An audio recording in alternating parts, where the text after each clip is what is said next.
کا سلسلہ آگے بڑھائیں گے اور ابھی آپ کو بتائیں کہ پاکستانی سول اور عسکری حکام نے ملاقات کے لیے وقت نہیں دیا۔ نائب امریکی وزیر خارجہ ایلس ویلز کا دورہ پاکستان کھٹائی میں پڑ چکا ہے۔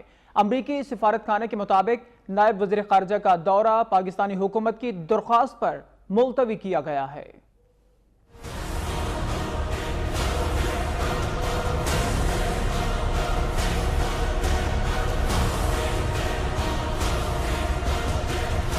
اسلام آباد میں واقع امریکی سفارت خانے نے نائب امریکی وزیر خارجہ ایلس ویلز کا دورہ پاکستان ملتوی ہونے کی تصدیق کر دی۔ ترجمان سفارت خانہ کا یہ کہنا ہے کہ حکومت پاکستان کی درخواست پر ایلس ویلز کا دورہ پاکستان ملتوی کیا گیا۔ دونوں حکومتیں باہمی مشاورت سے دورے کی نئی تاریخوں کا اعلان کریں گی۔ امریکی قائم مقام اسسٹنٹ سیکرٹری آف اسٹیٹ کو رواں ہفتے پاکستان کا دورہ کرنا تھا، جس دوران ان کی اعلیٰ سیاسی و عسکری حکام سے ملاقاتیں ہونا تھیں۔ امریکی سفارت خانے نے ان کے دورے کو معمول کا دورہ اور امریکہ کی سفارتکاری برائے جنوبی ایشیا کا حصہ قرار دیا تھا۔ دورے کے دوران ایلس ویلز نے امریکہ کی نئی پالیسی برائے جنوبی ایشیا، پاک امریکہ تعلقات کے مستقبل کی نوعیت، انسداد دہشت گردی، خطے میں امن و امان کی صورتحال، افغانستان میں قیام امن سمیت باہمی دلچسپی کے امور پر بات چیت کرنا تھی۔ خیال رہے کہ گزشتہ 15 روز میں ایلس ویلز کا یہ دوسرا دورہ پاکستان تھا، جس کو اب ملتوی کر دیا گیا ہے۔